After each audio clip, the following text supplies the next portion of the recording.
Hello दोस्तों, इस video में बोर्ड एग्जाम कॉपी राइटिंग के बारे में बताऊंगा। कॉपी कैसे लिखते हैं बोर्ड एग्जाम में, टॉपर स्टूडेंट का कॉपी लिखने का स्ट्रैटेजी क्या होता है, तरीका क्या होता है और टॉपर वो कैसे बनते हैं। इस वीडियो में मैं आपको पूरी जानकारी देने वाला हूं। कक्षा 10वीं एवं 12वीं बोर्ड परीक्षा हेतु जो विद्यार्थी हैं उनके लिए आज का ये खासकर वीडियो है।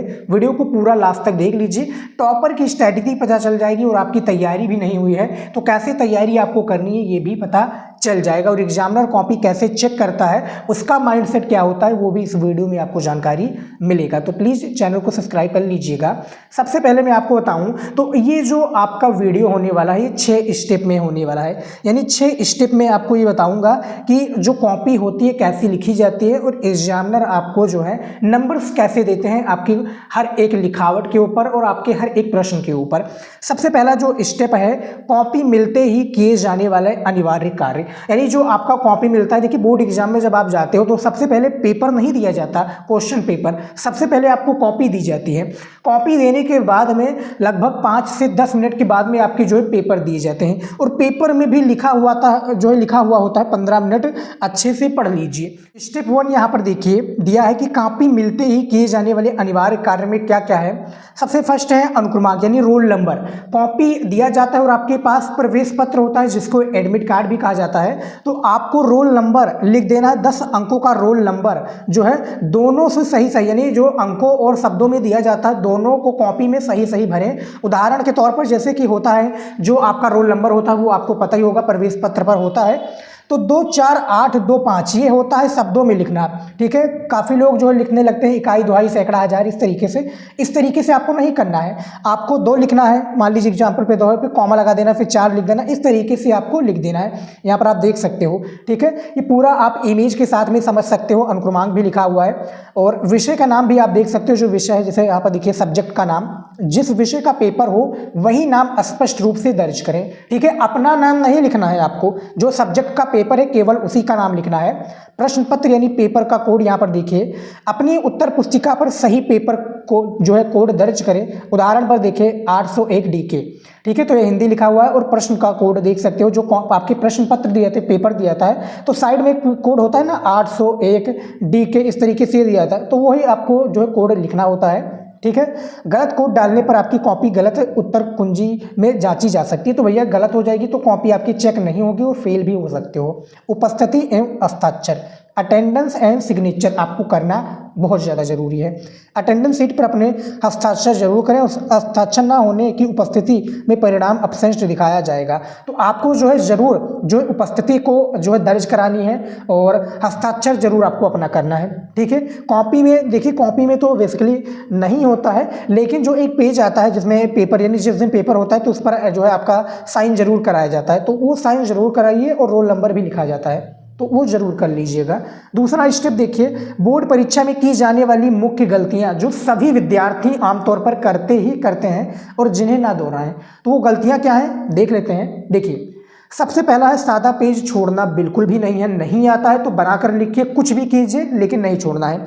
कोई भी प्रश्न या पेज खाली ना छोड़ें, उत्तर आने पर भी प्रयास करें। उत्तर ना आने पर भी प्रयास करें, लिखें, कुछ लिखें। ठीक है, यानी उससे मिलता जुलता ही लिखें, फालतू चीज़ें नहीं लिखना है।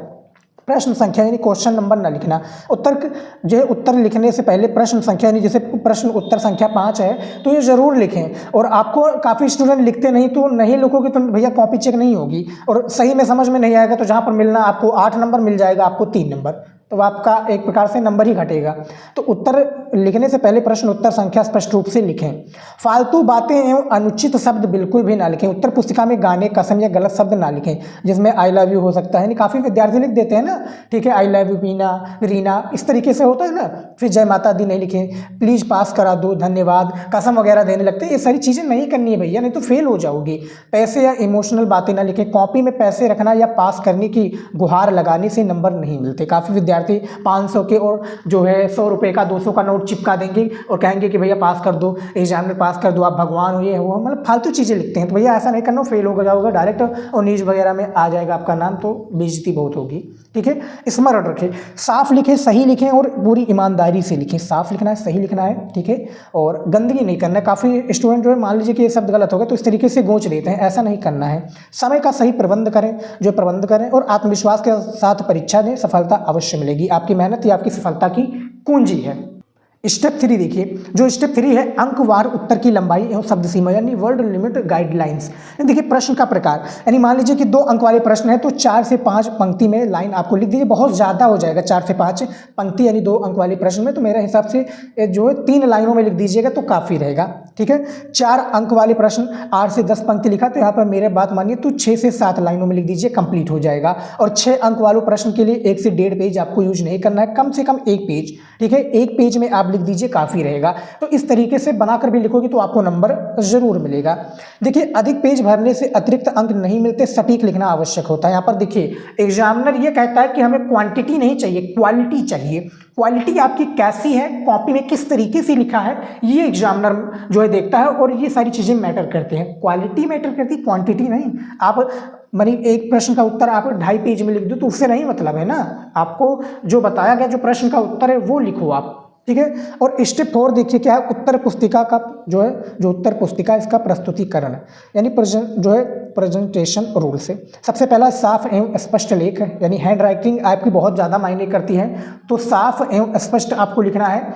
यदि हैंड राइटिंग बहुत अच्छी ना हो तो शब्दों के बीच उचित दूरी रखकर साफ लिखें। यानी आपकी हैंड राइटिंग, मान लीजिए राइटिंग आपकी अच्छी नहीं है तो शब्दों में, मान लीजिए कि मैं लिख रहा हूँ कि जयशंकर, इस तरीके से मान लीजिए कि मैंने लिखा जयशंकर, ठीक है, प्रसाद, ठीक है, का जन्म, तो थोड़ा दूर दूर लिखिए ना। तो राइटिंग आपकी अच्छी नहीं तो शब्दों के बीच में उचित दूरी रखकर साफ लिखें। दूसरा है उत्तरों के बीच में अंतर यानी स्पेलिंग, यानी एक उत्तर समाप्त होने के बाद अगले उत्तर से पहले 1 से 2 लाइन का स्थान जरूर छोड़ें। ठीक है, काफ़ी स्टूडेंट भैया सटाकर ही लिखते हैं, प्रश्नोत्तर लिखें, उसके नीचे जो है डायरेक्ट लिखना स्टार्ट कर देते हैं, यानी एक लाइन छोड़कर लिखोगे तो ज़्यादा बेटर रहेगा। ठीक है, रोल नंबर का अंकन, देखिए सुरक्षा की, यानी रोल नंबर का अंकन है, सुरक्षा की दृष्टि से प्रत्येक पेज के नीचे अपना रोल नंबर अवश्य छोड़े। यानी कहने का ये अर्थ है कि हर एक पेज में रोल नंबर आप साइड में लिख दीजिए। एक पेज में ना लिखे तो 2-3 पेज में छोड़कर लिख दीजिए। काफ़ी बार क्या होता है ना कि कॉपियाँ जो है अदला बदली हो जाती हैं, यानी अदला बदली कर देते हैं लोग, अदला बदली नहीं हो जाती। तो वहाँ पर जब आप रोल नंबर यानी हर एक पेज में लिखे रहोगे तो एग्जामिनर को पता रहेगा कि ये इस बच्चे की कॉपी है। तो ये सारी चीज़ें आपको ज़रूर याद रखनी है, क्योंकि भैया आपको भी नंबर अच्छे खासे मिल जाएंगे। अब बात कर लेते हैं 5वां नंबर जो पॉइंट है। 5वां नंबर जो पॉइंट है वो क्या है, अज्ञात प्रश्नों के उत्तर लिखने की विशेष ट्रिक, यानी जो प्रश्न का उत्तर आपको नहीं आता उसको किस तरीके से आप लिखोगे उसके बारे में मैं कुछ आपको जानकारियां दे देता हूं कि आप उन प्रश्नों को कैसे लिखोगे। देखिए सबसे पहला है मुख्य शब्द यानी कीवर्ड, पहचाने और प्रश्न में दिए गए मुख्य विषय शब्द को समझें, यानी पहचाने और जो आपके प्रश्न दिए हैं, मुख्य विषय दिए हैं, उसको शब्दों को समझें। ठीक है, अब बात कर लेते हैं दूसरा, देखिए हेडिंग बनाकर लिखें। हेडिंग किस तरीके से आपको लिखना है, देखिए हेडिंग जैसे बिंदु 1, बिंदु 2, बिंदु 3, तो बिंदु नहीं लिखना है आपको, हेडिंग जैसे 1 हो गया, 2 हो गया, 3 हो गया, इस तरीके से आपको लिखना है। ठीक है, मुख्य बिंदुओं को जो है हेडिंग डालें और उससे संबंधित जानकारी बनाकर लिखें। तीसरा पॉइंट क्या है, मुख्य बिंदुओं को हाईलाइट करें। जो मुख्य बिंदु हैं उनको क्या करना है, आपको हाईलाइट करना है। मुख्य शब्दों या वाक्यों को काले पेन से हाईलाइट जरूर करें। मान लीजिए कि जयशंकर प्रसाद का आप जीवन परिचय लिख रहे हो, तो जैसे जन्म स्थान आपको हाईलाइट कर देना है, उनके पिता का नाम आपको काले पेन से लिख देना है। ठीक है, कलरफुल पेन का यूज नहीं करना है, केवल आपको काले पेन से ही हाईलाइट करना है, जैसा कि यहाँ पर आप देख सकते हो। ठीक है, अब बात कर लेते हैं स्टेप 6, यानी जो स्टेप 6 है, अंतिम समय में परीक्षा की तैयारी की रणनीति कैसी होनी चाहिए, फाइनल रिवीजन स्ट्रैटेजी कैसी होनी चाहिए, वो बात कर लेते हैं। देखिए दैनिक अध्ययन यानी डेली स्टडी जो होती है इसके बारे में बात कर लेते हैं। प्रतिदिन 8 से 10 घंटे सभी जो विषयों को जो है समान समय देकर पढ़ाई करें। यानी मान लीजिए कि एक सब्जेक्ट आपका वीक है, ठीक है, तो उस पर विशेष ध्यान दें, बाकी के सब्जेक्ट हैं उनको भी साथ लेकर चलें। ठीक है, मान लीजिए कि एक सब्जेक्ट आपका वीक है तो जहाँ पर आपको देना 1 घंटा उसको आप दीजिए 2 घंटे या 1.5 घंटे। ठीक है, तो प्रतिदिन 8 से 10 घंटे पढ़ोगे तो टॉपर जरूर बनोगे। ठीक है, सामान और समय सभी सब्जेक्ट को दे, यानी कि भैया एक सब्जेक्ट आपका वीक है तो उसी को लेकर चल रहे हो। ठीक है, तो सभी को समान अवसर दें और साथ लेकर चलोगे तभी अच्छे अंक आएंगे।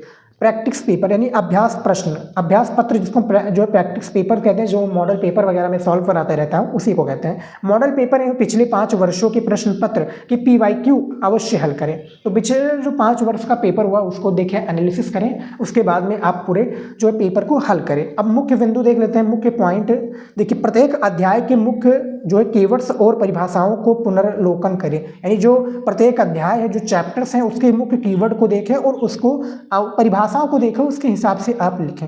तो ये सारी चीज़ें जब आप याद कर लोगे, सारी चीज़ें जानकारी ले लोगे, तो आपको टॉपर बनने से कोई नहीं रोक सकता और आपको पूरे नंबर दिए जाएंगे हर एक विषय में।